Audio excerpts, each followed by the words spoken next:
हर लड़का कभी ना कभी ये सपना ज़रूर देखता है कि एक दिन मैं भी अपने दोस्तों के साथ एक लंबे बाइक राइड पर जाऊंगा। सपने देखना अच्छी बात है। खाली रास्तों पे दौड़ती हुई मेरी बाइक और साथ में पुराने दोस्त, सुनने में ही कितना फैसिनेटिंग लगता है ना। बात तो सही है। इसी सोच को मद्देनजर रखते हुए और मेरे ईएमआई के लिस्ट में एक और ईएमआई ऐड करते हुए मैंने खरीद ली एक ब्रांड न्यू बाइक। अभी मजा आएगा ना भिड़ो। उसके बाद मुझे पता चला कि इमेजिनेशन और रियलिटी में फर्क होता है, क्योंकि बाइक खरीदकर अब 6 महीने हो चुके थे मगर प्लानिंग का कोई नामो निशान नहीं था। बुरा लगता है भाई, आप लोग भी जानते हो। आखिरकार दिसंबर आ गया और कॉर्पोरेट मजदूरों को दिखा बैलेंस लीव्स को यूज करने का मौका। मैनेजर से मिन्नतें करके, कूल दिखने के लिए राइडिंग गियर्स पर खर्चा करके हमने बनाया हम्पी का प्लान।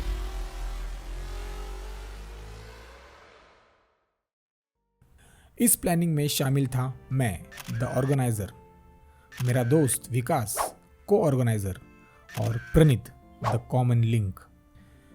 इनिशियली प्लानिंग में हम 3 लोग थे।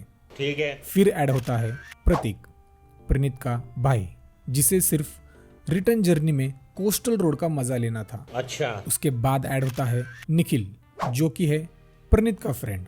समझ गया। उसके बाद ऐड होता है तन्मय, जो कि है निखिल का फ्रेंड। तो ये था सबका इंट्रोडक्शन और अब बढ़ते हैं हमारे प्लान की तरफ।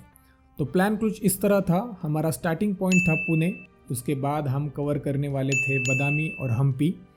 बादामी और हम्पी में हम देखने वाले थे historical monuments, temples and caves.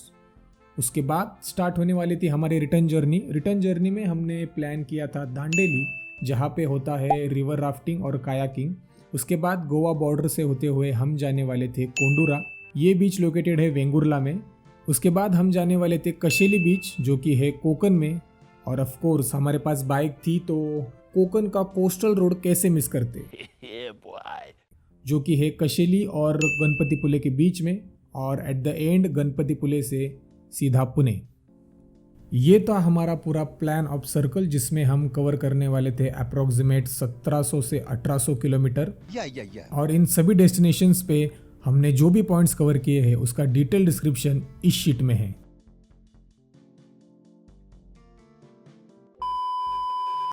तो प्लान रेडी था, बाइक्स भी रेडी थी और लीव्स भी अप्रूव हो चुकी थी। अब इंतजार था तो बस राइड पर निकलने का। सुबह शार्प 6 बजे हमें मीटिंग पॉइंट पर मिलना था। राइड पर जाने की एक्साइटमेंट भी थी और थोड़ी नर्वसनेस भी। इसी मिक्स्ड फीलिंग में मैं सो गया। सुबह मेरी नींद खुली 5 बजे के अलार्म के साथ। मैं जल्दी से उठ के फ्रेश हो गया और अपनी तैयारी करने लगा। लगभग 5:30 बजे तक मेरी पूरी तैयारी हो चुकी थी। मैं फुल ऑन एक्साइटमेंट में था और इसी एक्साइटमेंट के साथ मैंने कॉल लगाया को ऑर्गेनाइजर विकास को। आपने जिस नंबर पर कॉल किया है वो अभी स्विच्ड ऑफ है। अब आप ही मुझे बताइए, अगर इस ट्रिप का को ऑर्गेनाइजर ही इतना हो तो ये ट्रिप क्या ही होगी। हमने उसे कई बार कॉल लगाने का ट्राई किया पर उसका फोन स्विच ऑफ ही था। आखिरकार हमारे पास एक ही ऑप्शन बचा था कि हम उसके घर पर जाके उसको उठाए। इसलिए मैंने जल्दी से बाइक स्टार्ट की और उसके घर की तरफ निकल पड़ा। साला इस विकास की वजह से वाइफ को ठीक से बाय भी नहीं बोल पाया। उसके घर की तरफ जाते हुए मुझे आता है उसका कॉल और वो बोलता है कि मैं ऑलरेडी मीटिंग पॉइंट पर पहुंच चुका हूँ। इतने बड़े ट्रिप पर जाने से पहले ही चार्जिंग ना होने के कारण इनका फोन स्विच ऑफ था और ये थे को ऑर्गेनाइजर। सालों को ऑर्गेनाइज का मतलब भी पता है या नहीं। अब मैं और विकास मीटिंग पॉइंट पर पहुंच चुके हैं 6:15 बजे और हम कर रहे हैं प्रणीत का इंतजार। 15-20 मिनट बाद तो प्रणीत के दोस्त भी आ गए पर प्रणीत का पता नहीं था।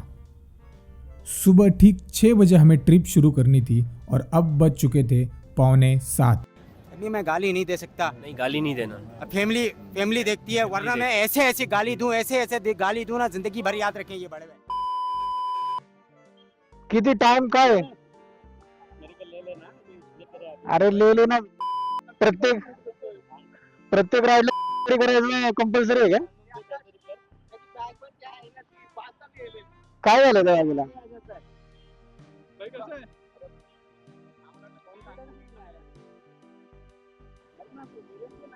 अरे विकास कर ना, विकास काय करतोय तू? विकास विकास है ना भाई,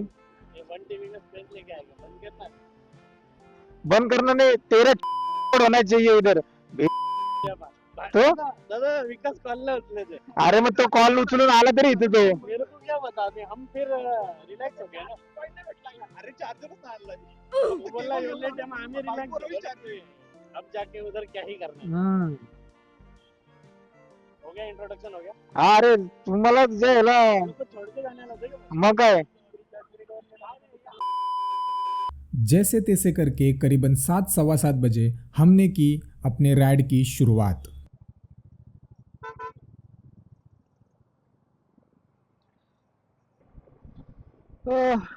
फायनली निघलो। पोरांचे पण पोरींच्या वर नखरे, काय बोलायचं। पुणे में एक तो बहुत ठंड थी और ऊपर से ये फॉग। स्टार्टिंग में इस एनवायरनमेंट को अडॉप्ट करने के लिए हमें थोड़ा सा टाइम लगा, बट उसके बाद हम सब कंफर्टेबल हो गए।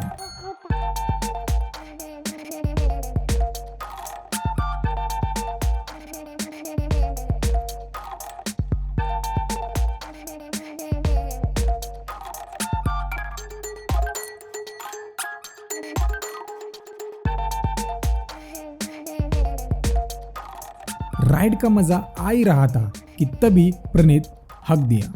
उसने चालू की पार्किंग लाइट और वो रुक गया।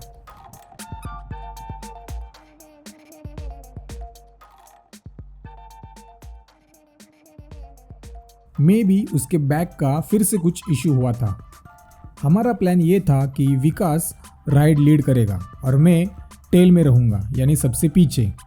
अगर बीच का कोई राइडर रुकता है या उसे कोई प्रॉब्लम आती है तो मैं विकास को इमीडिएटली इंटरकॉम पर इन्फॉर्म कर दूंगा और वो भी आगे रुक जाएगा।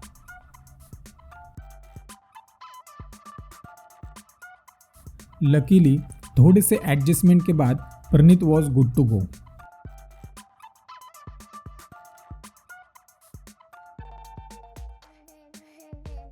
ऐसा लगा कि अब राइड कंटिन्यूस चलेगी, लेकिन तभी आई एक और प्रॉब्लम, पुणे का ट्रॅफिक।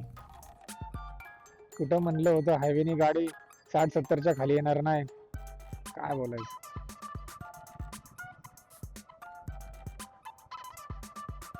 सुबह के लगभग बजे थे 7:45 और इतनी सुबह भी पुणे में ट्रैफिक का ये हाल था।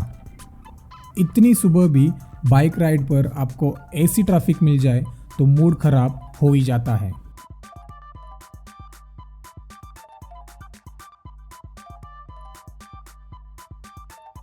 जैसे तैसे करके हम इस ट्रैफिक से निकल गए और एट द एंड शुरू हुई हमारी राइड।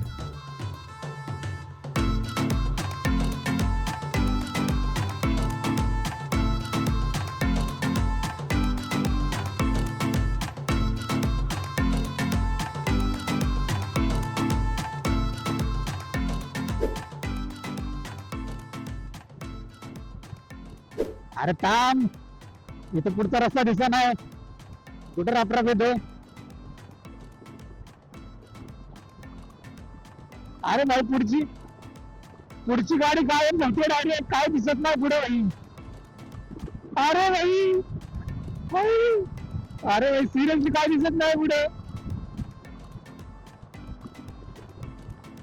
हा सूर्य आला जरा। अरे ये कोई ओवर एक्टिंग नहीं थी। DJI के एक्शन कैम की वजह से शायद आपको इतना फॉग ना दिखाई दे, बट एक ह्यूमन आई को वो इतना फॉगी लग रहा था, इतना ब्लर लग रहा था कि जैसे मेरा फ्यूचर।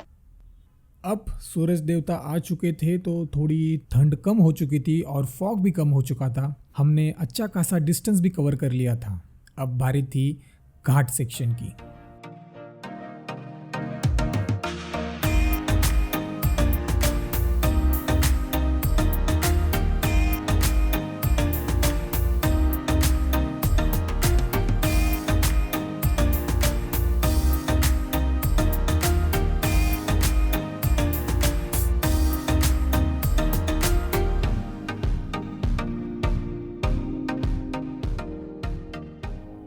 घाट सेक्शन के बाद मैं अपनी राइड पीसफुल एंजॉय कर ही रहा था कि तभी को ऑर्गेनाइजर विकास को मची चुल कैमरा में आने की।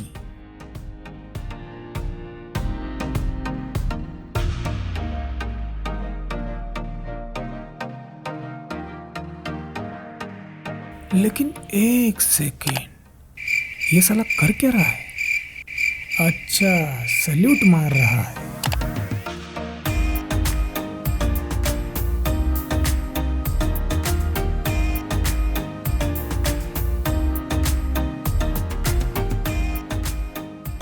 घाट सेक्शन कवर करने के बाद हम हाईवे से जा रहे थे, तभी ट्रैफिक की वजह से गूगल मैप ने हमें दिखाया एक शॉर्टकट, बट वो शॉर्टकट सच में शॉर्टकट था। आइए देखते हैं। 1 2 3 4 5 6 ओके चलो।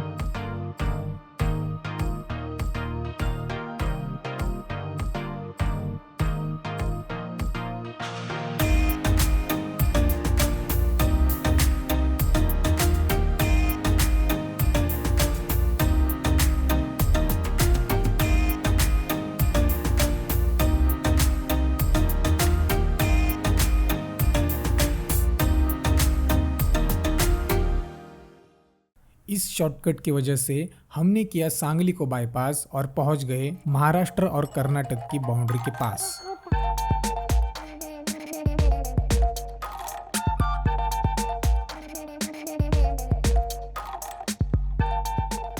कुछ देर के राइड के बाद हमने एंटर किया कर्नाटक में।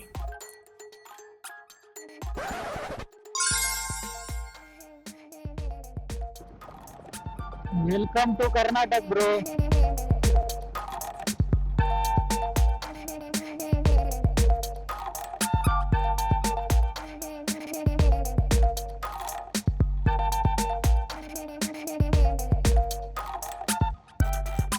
अब दिन ढलने को था। सुबह एक टाइम पर लग रहा था कि आज 200 किलोमीटर कवर करना भी मुश्किल है, लेकिन डे 1 पे हमने कवर किए 325 किलोमीटर। तो आज का दिन यहीं पे ख़त्म होता है। मिलते हैं डे 2 में नई बकचोदियों के साथ। Good bye.